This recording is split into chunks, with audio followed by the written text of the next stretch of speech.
You are listening to This is Oklahoma, hosted by Mike Hearn, telling stories of Oklahomans and those that have made it their home. This podcast is presented by the Oklahoma Hall of Fame, telling Oklahoma story through its people since 1927. For more information on the Hall of Fame, go to www.oklahomahof.com and follow them on Instagram for daily updates at oklahomahof. What's up, guys? Welcome back to another episode of This is Oklahoma. Mike and here, your host, back with another episode. We're up at Balanced Coffee. This is one of 3 that we've done here, so shout out to them for having us. I don't know if this is going to be the first one to go out, the second or the third. You will know that if you're listening, which one it is. But we've done some awesome podcasts here, and shout out to them for hosting us, some great coffee and awesome guests. So today, Mr. Wade Tower, thank you for being on the podcast. We have been trying to make this happen for some time. We met, before Christmas. As Oklahoma is, we know a lot of the same people. But when we met, you started talking about music, and I didn't even think about it because I saw you in the previous position you were in, and I was like, oh, you must be a musician on the side. And well, it's on the side. You're very good at what you do, obviously. So people, if you haven't heard Wade sing, gosh, I can't talk today. Maybe we'll get a little teaser today. Who knows? If not, I'll link you to his website and Spotify below. But mate, thank you for coming on the podcast. Thanks for having me. Yeah. I mean, I'm honored. I'm excited to hear some stories. People are going to definitely hear your music now because we're going to force them to go listen to it. Oh, that's good. I like that. But I guess are you an Oklahoman born and raised? I am. I was born in Chickasha, America. Okay. So I was born at Grady Memorial Hospital. Yeah. And my dad was the manager of the phone company there, Mm-hmm. Southwestern Bell, back when it was in existence. Yeah. And they left Chickasha when I was about 4. And my dad, I honestly, I still to this day don't know how they picked Stillwater. But they came to Stillwater, and he started his own company and his own business. Mm-hmm. And here I am. Here you are. Yeah. So you predominantly grew up here then? Yeah, absolutely. Yeah. So Stillwater, born and raised, have been here ever since. Went to OSU on a theater scholarship. Mm-hmm. So music then was clearly always your thing, or theater was performing was always your thing growing up then? Yeah, it was. So, I feel like a lot of this podcast is going to be super cliche, Mike. So we love cliches. We're all good. I know, but you meet people that perform, and they're like, "Oh, I was a small child." I was in our church program. Yeah. When I was 4 years old. Mm-hmm. I was Joseph.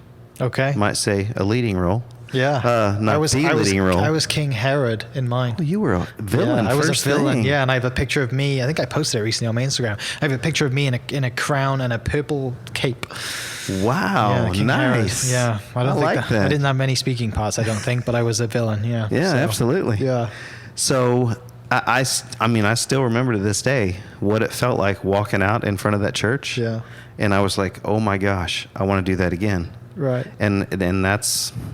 I have, my mom was awesome about our scrapbooks growing up.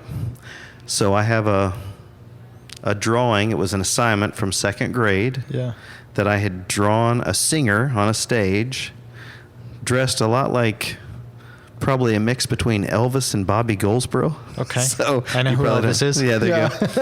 And on that page, I said, when I grow up, I want to be a singer. That's what I wrote. 2nd grade.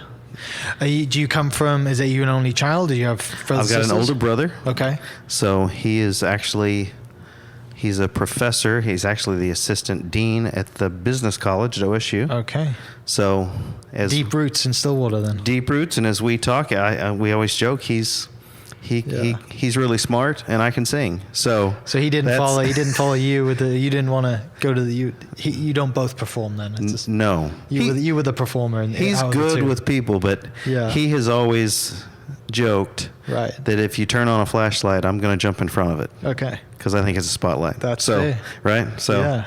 we are dramatically different people and yet the same people. Where does, I guess, that performing love come from? Is mum and dad, are they performers, or family, or just watching No. TV? Like, where does that moment come from that second grade kid said, I want to be a performer? Like, So who do you look up to when you were that young? So my dad can sing. Okay. He doesn't. I don't think that he ever has publicly, but Yeah. he can. But I grew up watching old movies with my mom. Mm-hmm. I spent a lot of time with my mom growing up, kind of a mama's boy. Yeah. And I was a night owl, and my mom was a night owl. Yeah. So when the rest of the family would go to bed, at 10:30 or whatever time it was, Yeah. we would stay up and I'd watch Bing Crosby movies and Bob Hope movies and Clark Gable and all those movies from the 40s and 50s, and I Yeah. just fell in love with it. Fell in love with that performing and being on stage, commanding a crowd. Yeah, and having attention. I love that era as Yeah. well. I have people come to my shows that are quote unquote vintage people, right? Yeah. Like they buy used clothing, and they're real. And I would not say I'm into that Sure. specifically, but just that whole golden age of Hollywood, where performers could sing and they could do comedy and they could dance a little bit. There was no auto tune back then. Was No, there? no, there was no all auto-tune. class. Yeah, and so I just fell in love with that. So I wanted to act and I wanted to sing and Yeah. I wanted to dance. I wanted to do it all. Yeah. And And I- that's I one thing I definitely noticed is you always dress well. Well, So that comes from that too, right? That No, era, no, taking pride in absolutely, your yeah. appearance and always dressing well. I'm a huge fan of clothes, right? Yeah. And that's from the time I was born too. Now this is going to show how old I am, but I was a big Winnie the Pooh fan, right? Yeah, When I was a yeah, kid, yeah.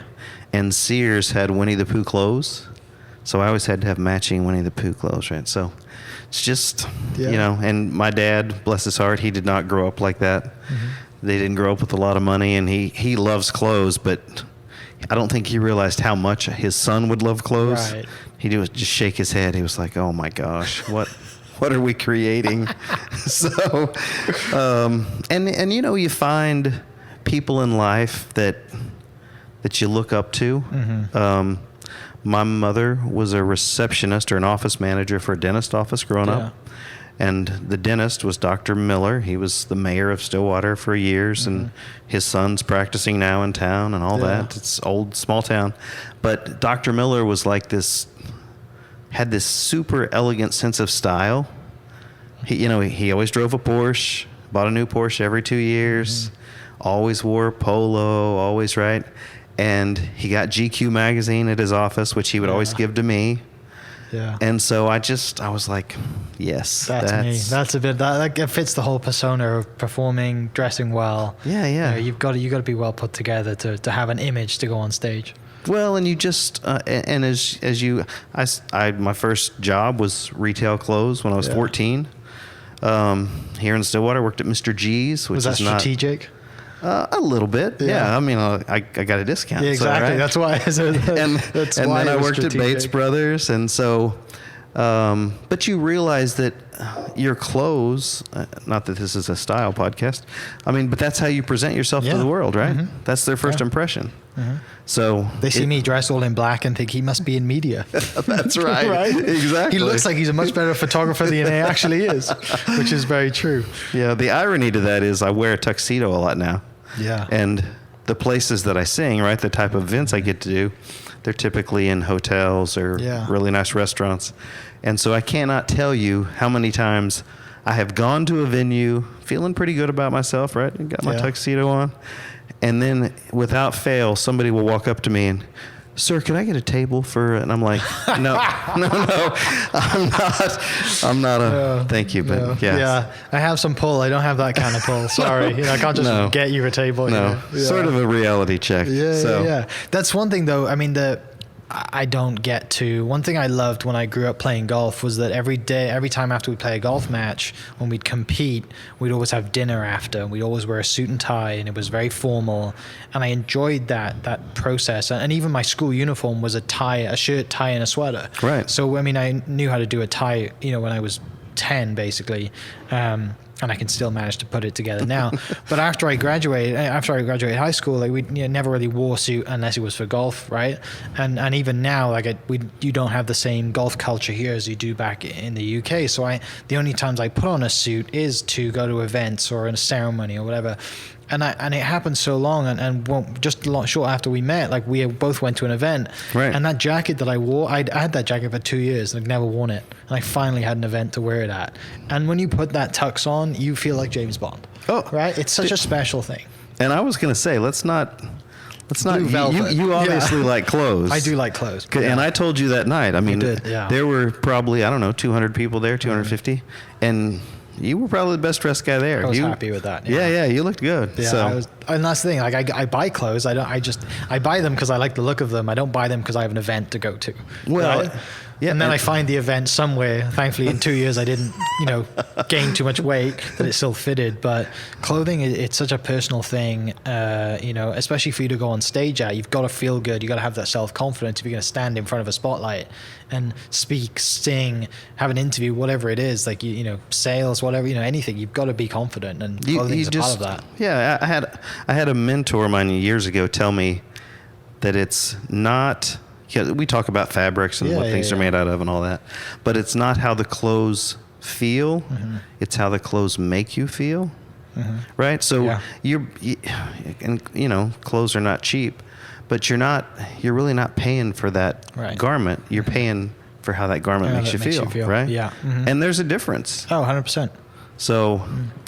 It's just one of those things, and trust me, I can dress down with the best of them, right? Oh, I mean, sweats are comfortable. Oh, Thanksgiving my gosh. pants, all of that, which and over I got COVID, used to. and not getting out and gaining weight, and you put on one of those suits and you're like, wait a second, whose suit is this? Working from home, just dressing from the waist up. Yes, right? Exactly. All good on Zoom call, but well.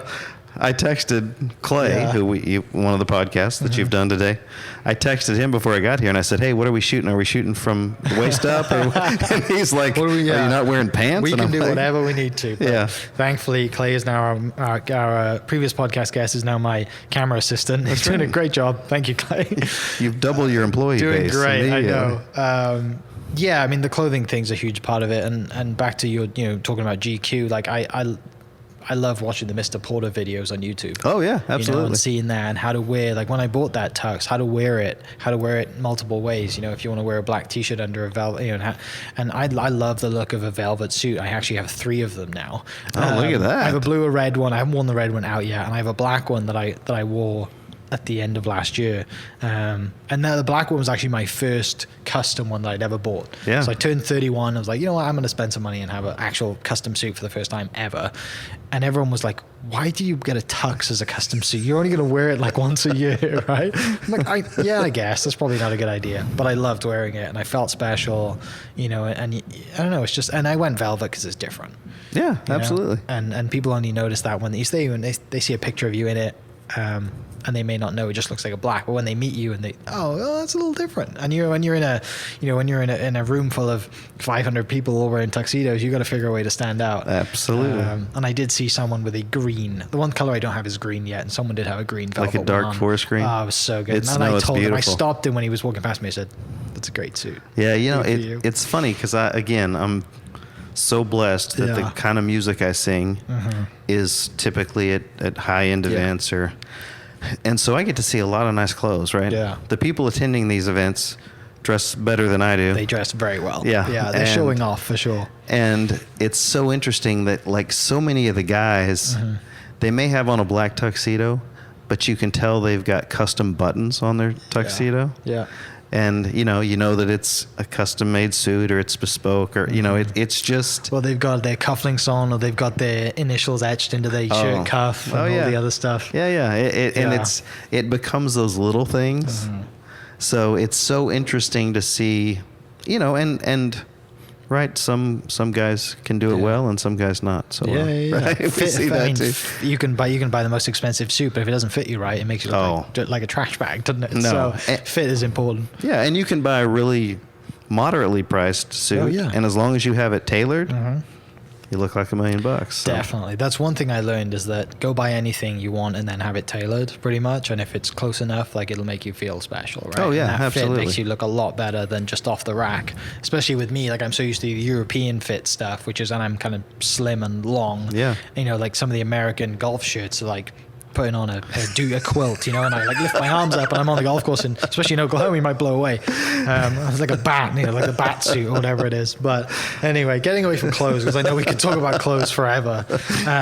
So you go to, you grew up in Stillwater and you go to college here to do a theater, you go to theater. Are you performing, obviously theater, like, you know, you're performing in school, but where do you start? Where's that first gig? Where do you start performing outside of school, you know, not a school assignment, and going out on your own and building the kind of Wade Tower brand? So here's the Wade Tower brand. Do you go by Wade Tower, or was it a band, or was there anything else? It's always just Wade Tower. Yeah. So it's interesting because when I started school, I was on a theater scholarship. I was in, obviously, plays at OSU. And not too far into my college career, I was working with booking agents in Oklahoma City and Dallas and things like that. And I had gone on some interviews, you know, auditions for different gigs. And, you know, we all have those stories of you go from the 700 person cattle call, and there was a company that was looking for a spokesperson, and it came down to me and another guy. Yeah. And I completely blew the final audition. I mean, completely blew. Yeah. But my first quote unquote work outside of school was ABC used to have an ABC movie of the week a million years ago, back in the 80s. And so they filmed one of their ABC movie of the weeks in Oklahoma City. Yeah. And so I went down to audition, and they said, okay, we think you're right for this really small part, but the casting director liked me, and she said, you're about the same size as the male co-star, which was Zach Galligan. I don't know, remember Gremlins? Yes. Yeah. So the guy that was the star of that. Okay, yeah. He was the star of this. And she said, would you want to be a stand-in? So for those that don't know, a stand-in is somebody that literally, while they're setting all the lights, while they're doing the blocking, you're the person that is like a dummy, just standing there, standing for hours where they tell you to stand. But it put me on set every day. Yes. It puts you in that environment. So for 2 months, I was on set of this ABC movie of the week, and I got to work with Molly Ringwald, and I got to work with Lynn Carreyrou, which is the grandfather on Blue Bloods. Okay. And just met Marsha Mason, just met all these wonderful people. Yeah.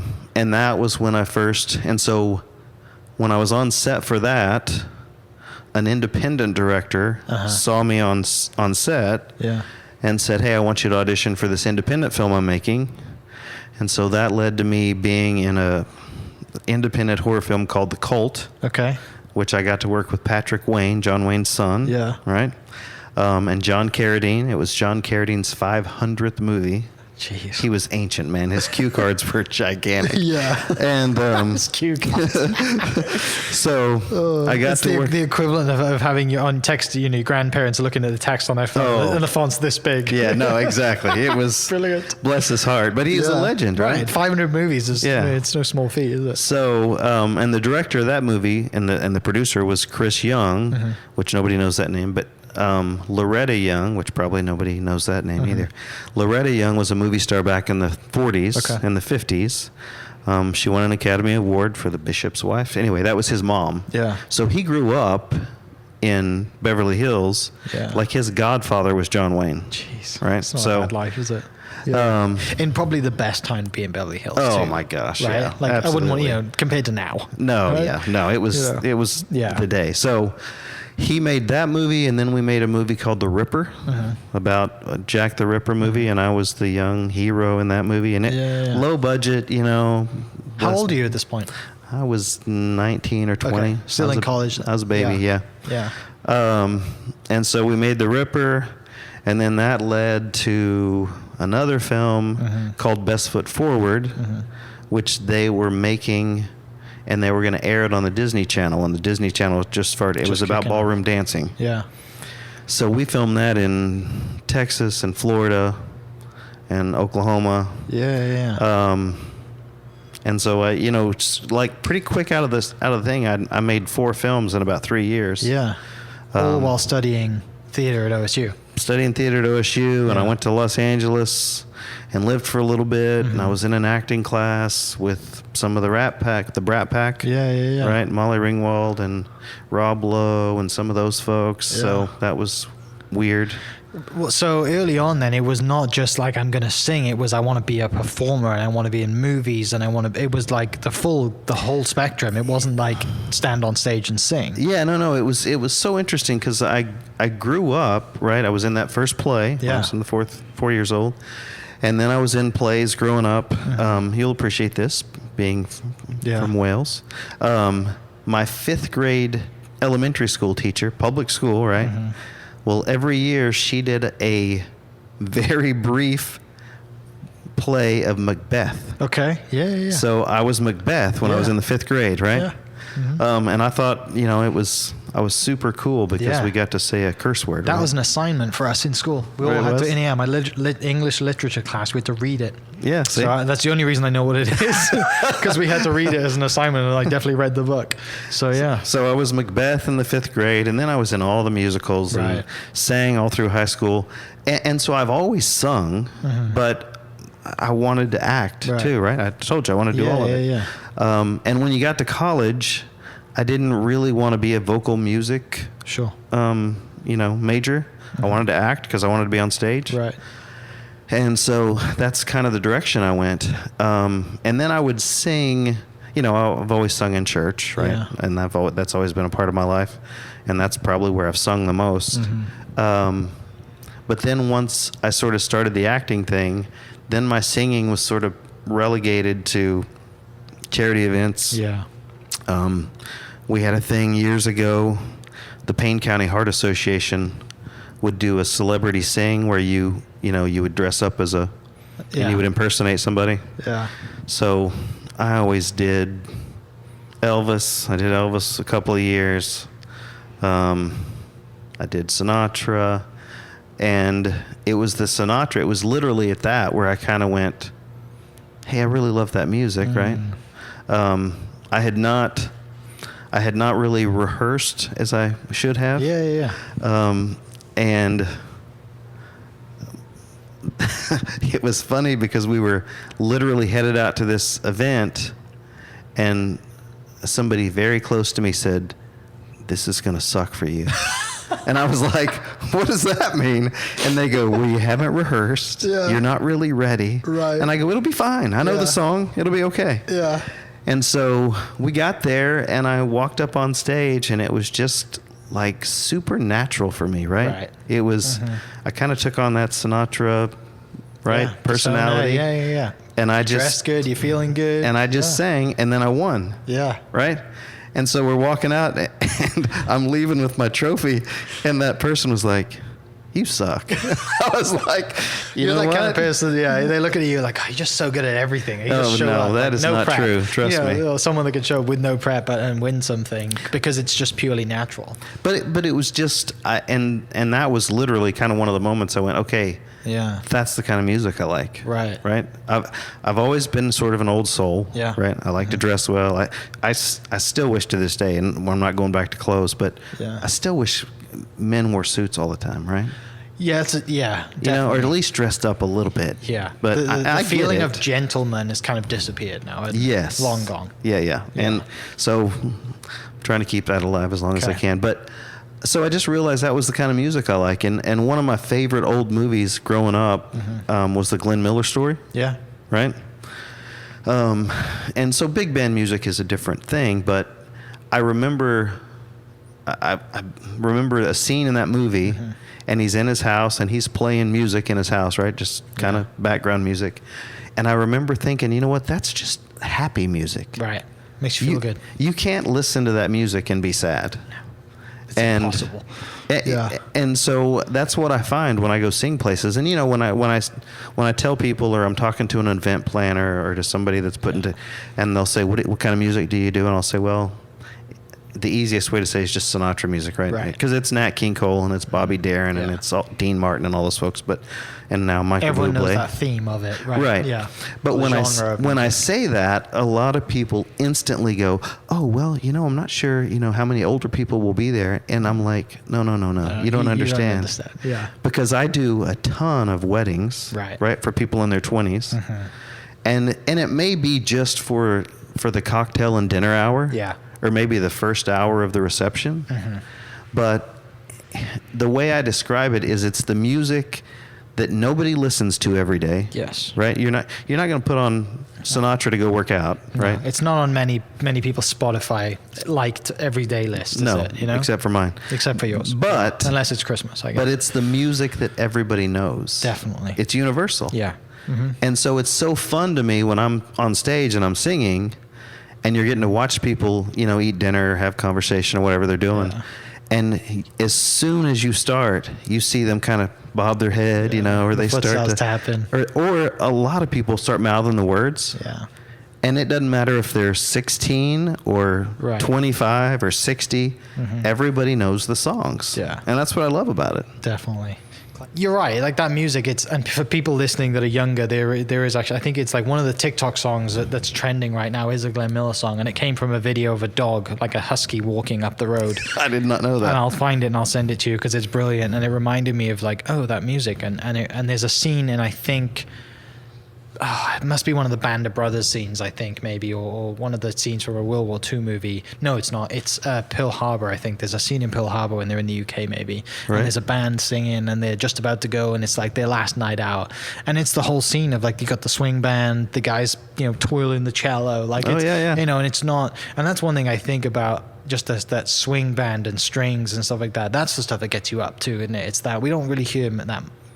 people aren't playing strings anymore. No, right? and horns, right? And right. brass, yeah, right? Yeah. It's, that whole band scene. Yeah, it's just there's something about when I do my quartet, right? It's my piano player, my drummer, my bass player, and he's got a stand-up bass, and a horn player, whether it's a saxophone or a trumpet or whatever. Yeah. But then when I get my 7-piece together, or my 10-piece, or my 12-piece, you've got 4 or 5 horns and that rhythm section, and there's nothing like that noise. I mean it's one of those things that's got so much energy. And again, if you think about it, you don't hear horns very often. No, you marching don't. bands, No. right? Yeah. College Yeah. football. But besides that, and there's a few musicians that weave it in, Right, every now and then. Sometimes it's played from a speaker. You don't have that raw, some guy in the corner or 3 or 4 people on like I said, horns and brass. That's like it's vibrating through the room. They don't need a microphone in front of them because it's loud enough. No, and so it's just one of those things that it's just special. And I'll be the first to tell you, so we'll go back to the story, right? Yeah. Of how we got here. So I sort of acted, life sort of got in the way, sort of made decisions and maybe, I don't know, just things did not go great. And then I ended up, I was doing financial services back in the 2007, 8, 9, right? Great time to be in financial services. Exactly. World's falling apart. And now this is going to make me seem really shallow, Mike, but there was the compliance officer for the company I was working with at the time. I was a financial rep for Allstate, right? The compliance officer was an older guy, great sense of humor. And we had some company event somewhere, and I got up and sang, right, karaoke. Yeah. And I did a Sinatra song because it was just right. And I wasn't singing that much. I had been leading worship at church, and I had been doing all that, but I was only doing the Sinatra thing about once or twice a year at like stuff for friends, corporate events. Right. And he called me the next day at work, and he if the compliance guy calls you, that's a bad thing. Yeah. You don't want him to call you. Yeah. He called me and he goes, "Hey, I got to ask you a question." I said, "Yeah." And he goes, "What are you doing working, selling financial services?" And I said, What do you mean?" And he goes, "If I could sing like that," he goes, "I'd never work another day in my life." Yeah. And literally, that's a guy I didn't know that well. I knew pretty well, but not great. Wasn't a lifelong friend.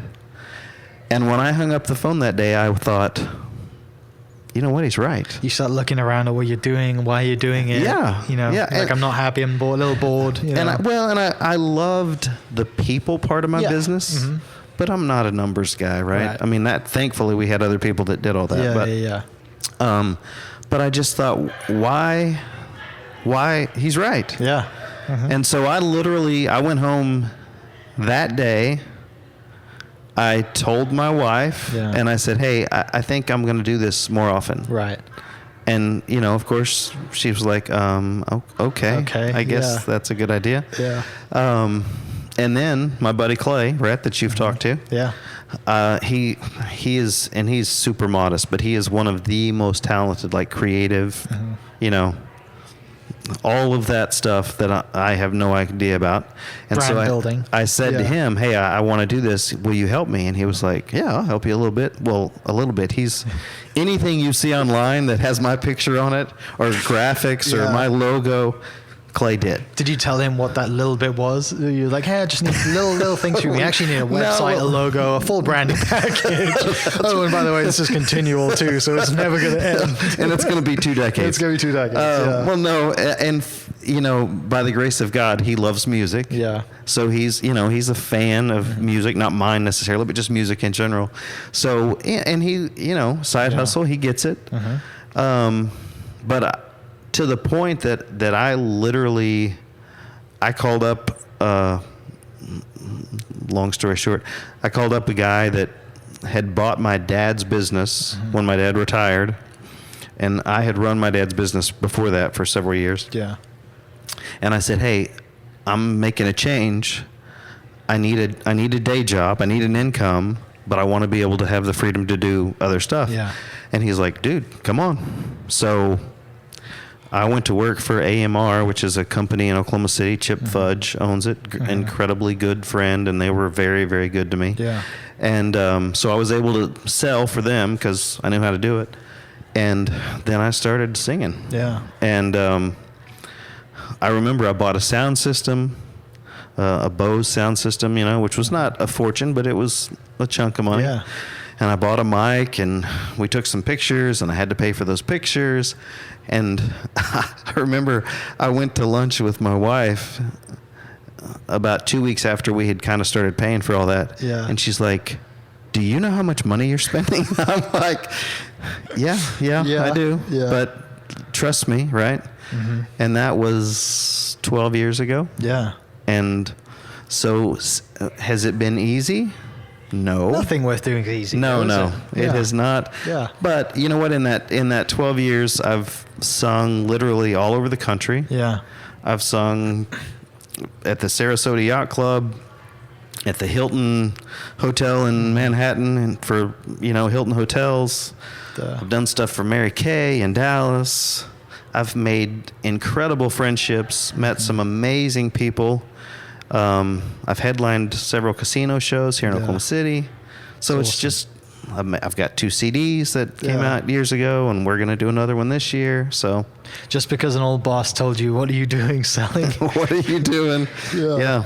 And so it's just, you know, and along the way, I mean, I've just made so many friends and had so many people that are willing to help and support and, you know, hire me to do stuff. And it's, you just see how kind people are in general, right? Yeah. Well, and the good thing is, like, you are the places that you're performing. It's a place that people are generally really happy to be at. It's an occasion for them. Absolutely. It's like a wedding or an event. They're letting loose. They're away from work. They're already happy to be there. You know, or they should be anyway. Or at least one of them's happy to be there, right? If you're taking your wife or whatever, or you know, whatever it is, they're happy to be there. And then when you add in great music and a great sound and the memories that music brings them back to, you know, it only helps with the situation, right? Yeah. Well, if they've never heard you before, they're like, oh, well, who's that guy? Maybe I want this guy at my wedding or, you know, my event or whatever it is. And then it just snowballs from there. Right. Yeah. It's just, you know, you sing and You know, it reminds me a little bit, right? This is a different genre, but you know, I led worship at a church here for 6.5 years, right? Yeah. And decent sized church, and it never failed. It was those Sundays where you didn't feel good about things, right? You kind of thought, oh, that just not. And those were the Sundays that somebody would come up afterwards and say, thank you so much for doing that song, or for, right? Because that just meant so much to me, or whatever. Yeah. And even when I sing at, you know, restaurants or events, I've had men in their 50s and 60s come up to me with tears in their eyes and say, hey, when you sang that Sinatra song, that was my dad's favorite song, or my grandfather's favorite song. And that's my strongest memory of him. And so music is just so powerful. Yeah, definitely. This podcast is presented by the Oklahoma Hall of Fame, telling Oklahoma's story through its people since 1927. For more information on the Hall of Fame, go to www.oklahomahof.com and follow them on Instagram for daily updates at oklahomahof. Thank you for listening. We are inspired by those around us and hope that you are too. Make sure you subscribe to this podcast on your favorite podcast platform and leave us a review so we can keep telling your stories. For more great Oklahoma content, follow This Is Oklahoma on Facebook and Instagram.